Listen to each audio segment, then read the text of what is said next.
Iremos meditar no livro dos Salmos, o Salmo de número 146.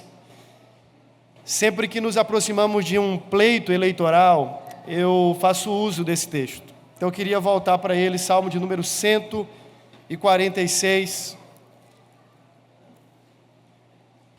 Aleluia!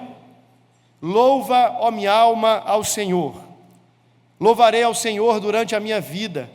Cantarei louvores ao meu Deus, enquanto eu viver. Não confieis em príncipes, nem nos filhos dos homens, em quem não há salvação. Sai-lhes o espírito e eles tornam ao pó. Nesse mesmo dia perecem todos os seus desígnios. Bem-aventurado aquele que tem o Deus de Jacó por seu auxílio, cuja esperança está no Senhor, seu Deus, que fez os céus e a terra, o mar e tudo o que neles há, e mantém para sempre a sua fidelidade, que faz justiça aos oprimidos e dá pão aos que têm fome. O Senhor liberta os encarcerados. O Senhor abre os olhos aos cegos. O Senhor levanta os abatidos. O Senhor ama os justos.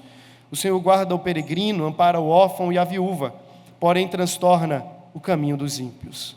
O Senhor reina para sempre. O teu Deus, ó Sião, reina de geração em geração. Aleluia. Vamos orar mais uma vez? Senhor, nós estamos diante da Tua palavra e o nosso coração se curva, sabendo que ela é a verdade de Deus. E nós queremos, ó Deus, ardentemente ouvir a Tua voz. Nós viemos até esse lugar, ó Deus, não para ouvir uma preleção humana. Nós não estamos aqui para escutar bons conselhos.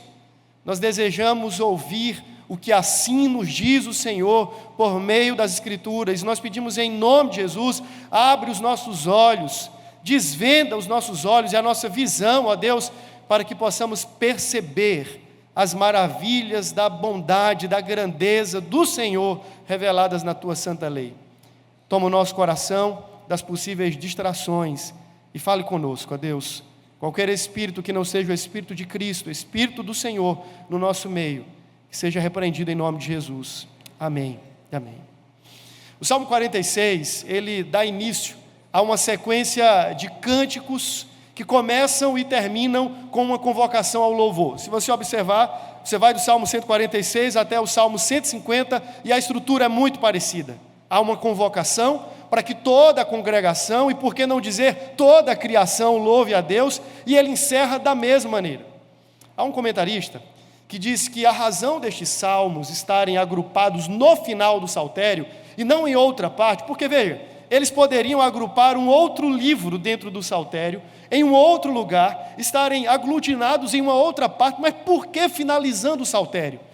E esse comentarista vai dizer porque, de alguma forma, há uma pedagogia na poesia que está sendo construída ao longo de todo o saltério, que mostra que o final da história, sobretudo o final dos justos, o fim da história dos justos, será um fim doxológico, um fim de louvor e de glória ao nome de Deus.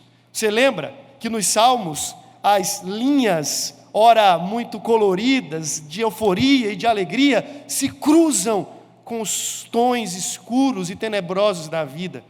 A dor, o vexame, a luta que importuna, a enfermidade que abate, elas estão ali, presentes nas experiências dos salmistas.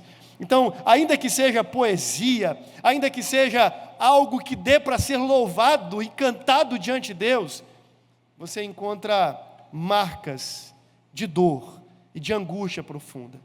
E essas linhas vão se cruzando durante os salmos que vão sendo apresentados diante de nós, até que, no finalzinho do saltério, parece que as janelas se abrem e toda a luz entra dentro da sala, dentro da casa, e lança o brilho do final da história. E a ideia é que, por mais que a nossa vida seja marcada por essas desventuras, e que nós andemos nesses desníveis da existência, onde ora estamos muito bem, dizendo, o Senhor é o meu pastor, nada me faltará, canta, ó minha alma, canta louvores a Deus, ora nós estamos abatidos, mas vai chegar aquele dia.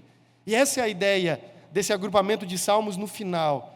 Vai chegar o dia em que toda a nossa dor, todas as nossas experiências de luta e de luto findarão no eterno canto de glória.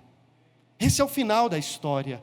Estaremos diante do nosso Deus, devotando a Ele o louvor, a honra, a glória, as ações de graças que são devidas exclusivamente ao seu nome. E é por essa razão que estes salmos estão ali e não em outra parte do saltério. Mas também há uma segunda razão. Talvez a razão pela qual nós estamos aqui e todas as coisas foram criadas.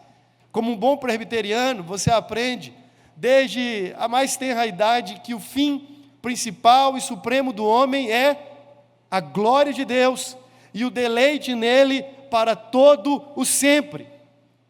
Nós existimos para o louvor da glória de Deus. A história e todas as coisas que existem nesse universo criado existem para o louvor da glória de Deus.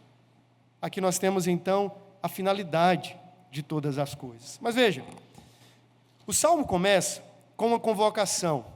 E é interessante isso, porque o louvor das criaturas em relação ao Criador não é algo que é posto numa relação facultada, dizendo assim, olha, se você quiser, louve a Deus. Quando você quiser, louve a Deus. Se você puder, louve a Deus. Não. O aleluia que nós tanto falamos é um imperativo, é uma convocação, é uma ordem para que todos e tudo louvem ao Deus Supremo Criador. Todo o escopo da criação está abarcado aqui. É óbvio que a congregação de Israel está ouvindo essa mensagem, está ouvindo esse chamamento e essa convocação, e se compreende como um tipo de destinatário primário. Entretanto, Deus convoca toda a criação a louvar diante dele. Essa é a razão, meus irmãos, pela qual nós estamos aqui. Deus nos convoca. Nós não falamos muito sobre isso, mas na teologia do culto, nós aprendemos que o culto que ora prestamos a Deus não é algo que simplesmente, voluntariamente, nós o fazemos, dizendo assim, olha, talvez seja interessante louvar a Deus, vamos na igreja, vamos nos ajuntar com o povo que nós chamamos povo de Deus e vamos prestar a Ele o nosso culto. Não é tão somente isso. O culto é uma convocação. Deus convoca, Deus chama, Deus ordena que toda a sua criação compareça diante da sua presença para devotar a Ele a sua adoração. Aleluia! Esse é um convite plural, coletivo, ordenado por Deus para toda a sua criação. O salmista, então, em resposta a esse convite macro, esse convite generalizado, se inclui agora como um indivíduo, como um ser singular, e diz assim, olha minha alma, louve ao Senhor. Me parece que ele está respondendo ao convite que de alguma maneira sai de sua boca, convocando a congregação. É como se ele dissesse assim, olha, gente, louvem a Deus. Depois ele lembra-se que esse convite não era apenas para os terceiros, não era apenas para a sua audiência, para aqueles que estavam ali ouvir, mas o convite era para a sua própria alma.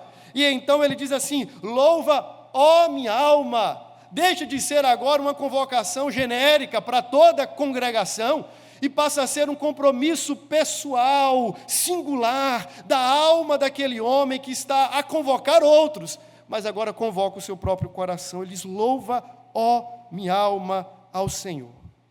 Versículo 2, ele assume um compromisso diante desse chamamento. E ele diz, louvarei ao Senhor durante a minha vida. Cantarei louvores ao meu Deus enquanto eu viver. Ele está dizendo a mesma coisa. A poesia hebraica, ela se estrutura através de paralelismos. São linhas que ora são antitéticas e elas falam sobre circunstâncias opostas, ora são sinonímicas, elas são colocadas lado a lado para dizer a mesma coisa. Enquanto que na nossa poesia você tem as rimas, na poesia hebraica você tem os paralelismos. Então dizer, louvarei ao Senhor durante a minha vida, é o mesmo que dizer, cantarei louvores ao meu Deus enquanto eu viver. Ele está afirmando basicamente a mesma coisa. Ele está dizendo assim, durante a minha existência, integralmente estarei louvando ao meu Deus. Mas perceba, meu irmão, que nesse compromisso de louvor a Deus, o salmista está comprometendo-se com o Senhor a devotar a Ele a sua adoração, o seu louvor, durante todos os dias da sua vida. Abre um parênteses. O que é a vida? Você já ouviu essa pergunta no Provoca? Já viu aquele quadro lá no YouTube? Onde a pergunta é feita para todos os entrevistados e a primeira pergunta é essa: o que é a vida? E as respostas são as mais variadas. Mas se a gente pensar sobre a vida do ponto de vista da sua existência mais baixa, a vida é um conjunto de fatores, para nós aleatórios, para o Criador muito bem orquestrados e ordenados, para nós é um conjunto de incertezas, para Ele é um plano perfeito, mas para nós é uma coisa muito complexa, para Ele é algo muito certo e claro. Mas a vida, conforme está escrito em Eclesiastes capítulo 3, ela que se embala dentro da categoria do tempo, é marcada por horas de riso, mas também por momentos de choro. É nessa mesma vida que nós estamos, que ora nós abraçamos, mas ora nós nos apartamos do abraço. A vida é esse ambiente em que ora nós estamos empreendendo e colhendo e louvando e celebrando, ora estamos sendo devastados pela escassez, pela crise e pelo pavor. A vida é esse chão onde ora nós celebramos o nascimento de uma criança, ora nós lamentamos a perda de um ente querido, como fizeram recentemente os irmãos Belmont, como fez uma família enlutada, que os nossos irmãos aqui também postaram recentemente. Essa é a vida. E você acha que é simples viver aqui? Mas o salmista está dizendo que durante essa vida, que não é tão cartesiana, que não respeita as nossas escolhas, que não é tão democrática, durante esta vida, ele está assumindo um compromisso de louvor. Ele está dizendo: enquanto eu viver, enquanto fôlego houver em meus pulmões, eu louvarei ao Criador, ao Deus da vida. E talvez nas entrelinhas pudéssemos dizer: não obstante ao que vem a acontecer nesta vida, eu louvarei a Deus. Isso nos encrenca, porque poeticamente isso pode parecer muito bonito, abstrato. Mas se imagine agora como um pai tendo que enterrar o seu filho. Se enxergue agora como um homem que perde todos os seus negócios. Se compreenda como alguém que se vê arrancado da sua suposta segurança, perdendo toda a sua saúde, recebendo uma notícia fatal de que os seus últimos dias de vida serão os mais agônicos. A pergunta é: se você e eu temos ainda a mesma condição de abrir a nossa boca e fazer reverberar do louvor a Deus, dizendo: Senhor, louvarei ao Senhor durante a minha vida, mesmo que isso seja diante da dor, do luto, das notícias terríveis e fatais. O compromisso que o salmista está assumindo não é dizer assim: Deus, nos domingos, quando eu estiver indo para a congregação, juntamente com os teus santos e servos, eu cantarei ao Senhor. Não é sobre cantar. Ele não está dizendo assim: Senhor, quando o resultado do exame que eu estou esperando sair e for satisfatório, eu vou dar um culto em ações de graça. Não é sobre isso. A vida não é plana. Ele está falando assim: Senhor, eu quero fazer da minha vida uma liturgia de louvor ao Senhor. Ele está falando de uma vida que é rotineiramente uma liturgia que enaltece, que exalta, que glorifica o Criador, mesmo diante dos cenários pavorosos. Mas como isso é possível? Parece que a gente está falando de algo utópico. Permita-me dizer também que ele não está pressupondo uma vida sem sentimentos. Ele não está dizendo que o cristão é alguém que não se abate, não se abala, não chora, não se angustia, não se intimida diante da realidade. Não é sobre isso. Ele não está criando uma caricatura do humano. Ele está olhando para o homem como realmente ele é, diante das suas fragilidades. O que ele está dizendo é que na vida é possível, sim, louvarmos e fazermos do louvor uma liturgia contínua, desde que aprendamos duas coisas. E basicamente o restante do salmo é sobre essas duas coisas. A primeira delas está no versículos de número 3 e 4. O que é que a gente tem que aprender? E ele diz: aprendam a não confiar no homem.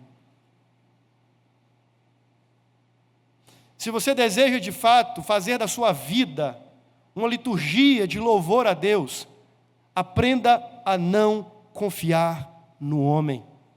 Versículo 3 diz: não confieis em príncipes, nem nos filhos dos homens, os poderosos, em quem não há salvação. Sai-lhes o espírito destes príncipes e destes homens, e eles, por mais poderosos que sejam, o texto diz, eles tornam ao pó. E naquele mesmo dia, o dia da morte, perecem todos os seus desígnios. Aqui nós podemos falar do homem, sobre não confiar no homem, mas poderíamos dizer assim, aprender em quem não confiar ou no que não confiar. No início da minha fala eu disse que em horas tenebrosas surgem e insurgem-se vários candidatos à nossa confiança e vários candidatos à nossa esperança. Final da Primeira Guerra Mundial.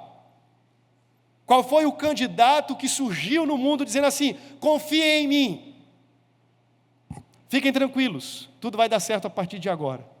Um candidato chamado ciência. Ciência surge e diz assim: confiem, vai dar tudo certo. Vocês estão aí se degladiando, e o mundo está se acabando, porque vocês não têm usado a razão. Mas se vocês forem iluminados pela razão, se vocês confiarem em mim, se vocês fizerem de mim o objeto último e cabal da esperança de vocês, tudo estará e terminará muito bem. Revolução científica, iluminismo, racionalismo, cientificismo moderno, e toda essa coisa, o avanço, que coisa maravilhosa, até que a Segunda Guerra Mundial explode. E foi por água abaixo a promessa de esperança da candidata ciência. Vivemos também dias semelhantes quanto à educação, os novos modelos, os novos formatos, as novas pedagogias, onde as escolas se tornaram de alguma maneira aqueles objetos de catequese da sociedade. Tragam seus filhos para nós e nós daremos à sociedade um mundo melhor, filhos melhores, educandos melhores.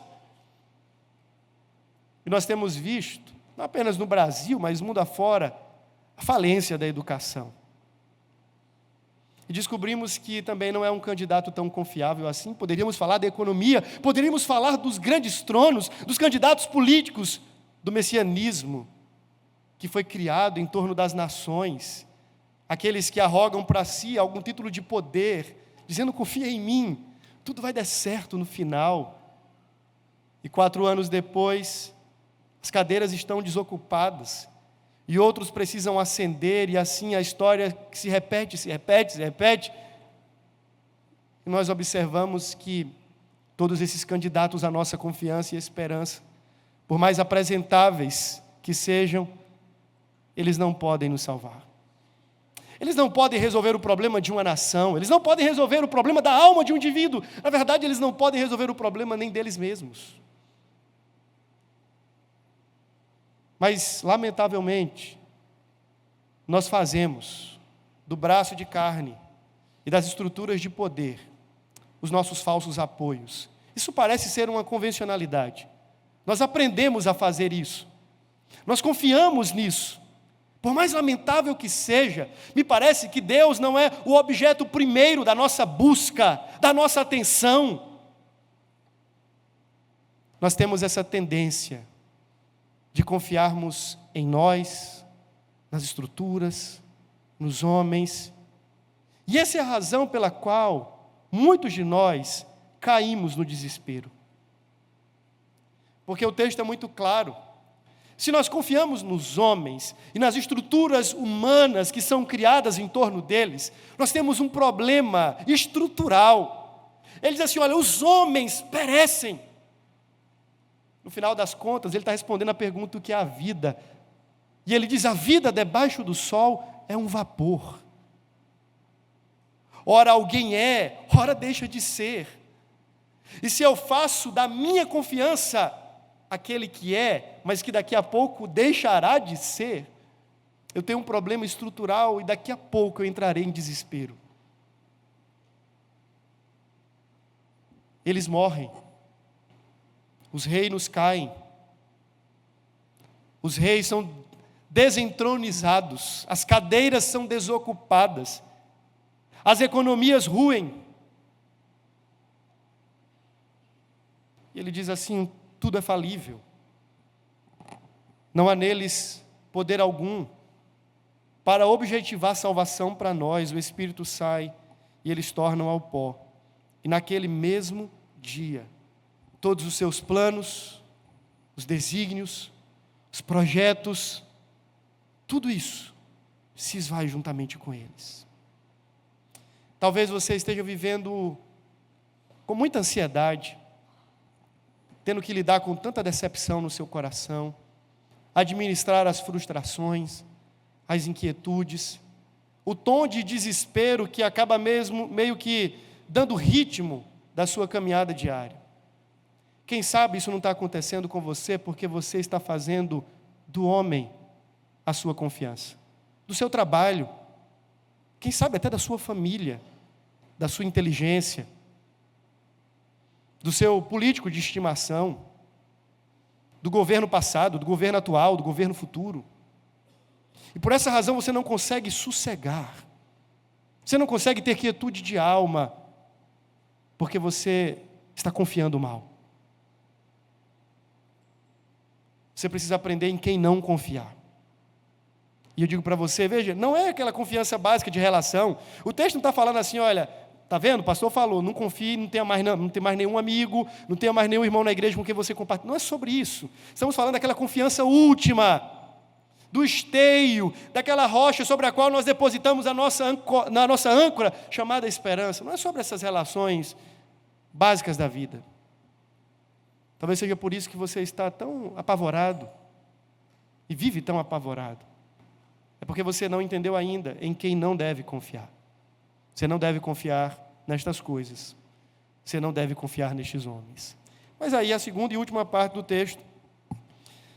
O texto diz em quem nós devemos confiar. E vai aí do versículo 5 até o 10. Eu vou passar rapidamente. Mas o versículo 5 diz assim: antes, ao invés de confiar nessa estrutura humana, nos homens, nos poderosos, no braço de carne, bem-aventurado, afortunado, mais do que feliz, é aquele que tem o Deus de Jacó por seu auxílio e cuja esperança está em quem? No Senhor, seu Deus. Louvado seja o nome do Senhor. E agora ele diz assim: em quem confiar? Como é que eu posso manter a minha vida ajustada com a rotina de louvor? Como é que a minha vida pode ser para Deus uma liturgia de louvor ao seu nome? Isso é possível quando a nossa confiança e quando a nossa esperança está em Deus, aquele que não muda, aquele que não se altera, aquele que não governa de mandato em mandato, mas de geração em geração e para todo sempre. É quando eu entendo que Deus e não os homens deve ser o objeto da minha confiança. É quando eu compreendo cabalmente que o eterno e não o transitório deve ser o depositário da minha esperança. Quando eu entendo isso, eu posso sim louvar a Deus durante a minha vida e tributar louvores a Ele enquanto eu viver. Sabe por quê? porque daqui a 20 anos o nosso mundo terá mudado, mas o nosso Deus não. Daqui a 50 anos as nações não serão as mesmas, mas o nosso Deus será. Daqui a 200 anos eu não sei o que espera para os meus bisnetos, tataranetos, seja lá o que for, mas de uma coisa eu sei: o Deus a quem servimos não muda, e Ele estará lá, e Ele tem o trono debaixo de si, Ele tem a história em suas mãos. Todas as coisas estão debaixo do poder desse Deus. Nós podemos, irmãos, confiar nele, nós podemos esperar nele. E ele diz assim: olha, é feliz quem assim o faz. E ele fala do Deus de Jacó. Isso é interessante, porque ele chama, agora ele arroga a figura de um dos patriarcas, para dizer assim: olhe para a história, volte às páginas, e rememore tudo quanto esse Deus já fez. O Deus de Jacó aqui é uma figura histórica, memorável, dizendo: este Deus é fiel à sua aliança, este Deus cuidou de nós até hoje, esse Deus conduziu sabiamente a história até esse momento, e Ele o fará. Ele é o Deus de Jacó, que mantém para sempre a sua aliança, que fiel e firmemente cuida e cumpre cada um dos seus propósitos. A memória de Jacó aqui é hasteada para lembrar que nós temos uma história que comprova a fidelidade do nosso Deus. Mas se você não quiser voltar muito longe, não tem problema. Faça uma retrospectiva dos últimos meses e anos da sua vida. Faz uma volta agora, olha pelo retrovisor. Esse Deus que cuidou de você, da sua casa, da sua família, do nosso estado, da nossa cidade, do país até aqui, será que não fará o mesmo daqui por diante? Será que aquele que desde os primórdios vem mantendo firme e fielmente o seu plano e o seu propósito, vai deixar a coisa degringolar daqui por diante? O problema é que nós temos amnésia e nos esquecemos facilmente do que Deus já fez. Será que em algum momento a história esteve desrumada mesmo? A resposta é um ressonante não, irmãos. Ele é o Deus de Jacó. Ele mantém para sempre a sua fidelidade, mas ele diz assim ainda. Ele diz: ele é o Deus de Jacó, e ele é o nosso auxílio, e ele é o objeto da nossa esperança. Aí depois ele começa a classificar ou tributar a esse Deus alguns elementos do seu ser que ainda vão construindo a tese, dizendo assim: olha, ele é confiável. E é mais ou menos assim: olha, eu vou apresentar o melhor dos candidatos à sua confiança e à sua esperança. Permita-me. E aí ele começa agora a dar aquele ajuste na voz. Já os príncipes e poderosos já foram apresentados, a ciência moderna, a ciência passada, a educação, os políticos de estimação, toda a estrutura de poder já foram apresentadas como possíveis candidatos. Mas agora o salmista tem a última palavra, ele diz assim: me permita, queridos, eu quero apresentar um candidato à confiança de vocês. É o melhor de todos. Eu quero apresentar o melhor de todos os candidatos à esperança de vocês. E ele começa dizendo: primeiro, veja o que ele já fez na história.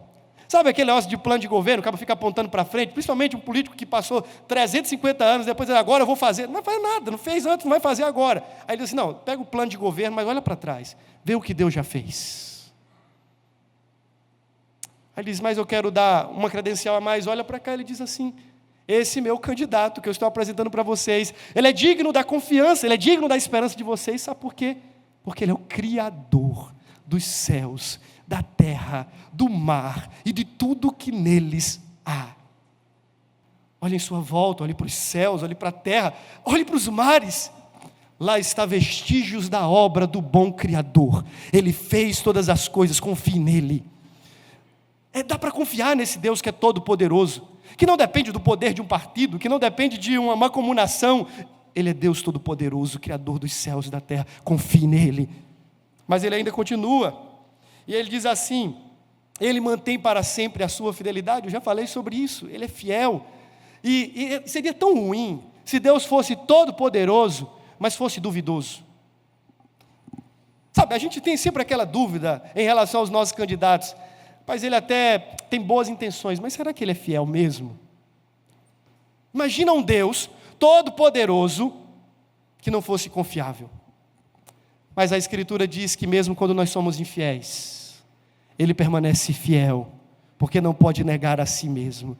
E Ele está dizendo assim, olha, pode me apresentar como Deus fiel, está lá na pauta, no meu plano de governo, ser fiel, está lá, confiem em mim. Eu tenho governado o mundo desde que mundo é mundo, eu criei todas as coisas e mantenho para sempre a minha fidelidade. Confie em mim, espere em mim. Que plano de governo fantástico é esse do nosso Deus. Mas o texto continua, diz assim, Ele faz justiça aos oprimidos, Ele dá pão aos que têm fome, Ele liberta os encarcerados, abre os olhos aos cegos, levanta os abatidos, ama os justos, guarda o peregrino, ampara o órfão e a viúva. Ao invés de fazer da miséria humana e da pobreza dos povos uma pauta para a construção da sua manipulação política, como acontece em nosso país, o nosso Deus não está fazendo nada disso. Ele está dizendo assim, eu exerço misericórdia, eu sou solícito de verdade em relação a todo tipo de vulnerabilidade humana. Tudo aquilo que foi maculado e afetado, sequelado pelo pecado, eu sou justo. É basicamente essa a ênfase agora. Eu sou o Deus justo, que promovo a justiça, que pratico a justiça, que acudo os necessitados e liberto os encarcerados, abro os olhos aos cegos, levanto os abatidos. A justiça de Deus é um ponto cardeal para a nossa confiança nele. Eu posso confiar nele, porque ele é justo. É como se ele estivesse dizendo assim, olha, esse Deus é todo poderoso, ele é Deus fiel, e ele é justo, em cada um dos seus caminhos. Ele não está querendo tirar vantagem, mas ele promove a justiça. Ele se vale dos simples, dos oprimidos, ele atenta para as necessidades dos homens. E ele não faz isso esperando o seu voto. Ele faz isso porque ele ama a justiça. Ele ama fazer isso, porque é da sua natureza. Eu poderia dizer assim, olha, confiem nele. Ele é justo. E ele se importa com gente como você e como eu, com as nossas miserabilidades, fragilidades, fraquezas. Ele se importa. Ele nos vê nos nossos becos da vida, nas vielas sombrias da nossa alma. Ele nos enxerga. E Ele tem um plano de misericórdia para nos acudir. Ele tem um plano de graça para nos acolher. E Ele não faz isso esperando absolutamente nenhum voto em troca. E eu quero dizer para você, confie em Deus. Porque Ele é ao mesmo tempo um justo e misericordioso. Ou exerce uma justiça misericordiosa. Mas por fim, versículo 10. Fala de um aspecto que é o aspecto da sua soberania, sua realeza. Ele disse, o Senhor reina. Veja, Ele não está dizendo assim, confie nele que Ele reinará. Dê um voto de confiança e quem sabe no próximo ano Deus vai governar. Não é sobre isso. O texto parte de uma afirmação que Ele reina. Ponto. Ele está no trono. Nunca houve um momento em que Deus não reinasse. Nunca haverá um momento em que Ele não reinará. O Senhor reina. Isso é um estado perene, permanente. O Senhor está no trono e Ele reina. E Ele reina de geração em geração. Aleluia. Ele reina hoje e reinará para todo sempre.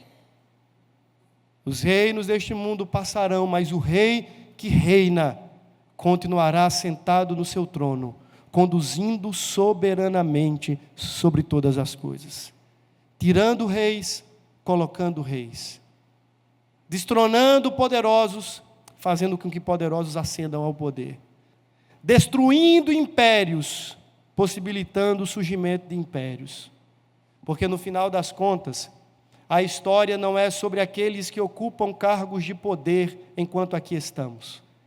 A história é sobre o Deus que reina sobre tudo e sobre todos, desde agora e para sempre. A história é sobre o governo de Deus.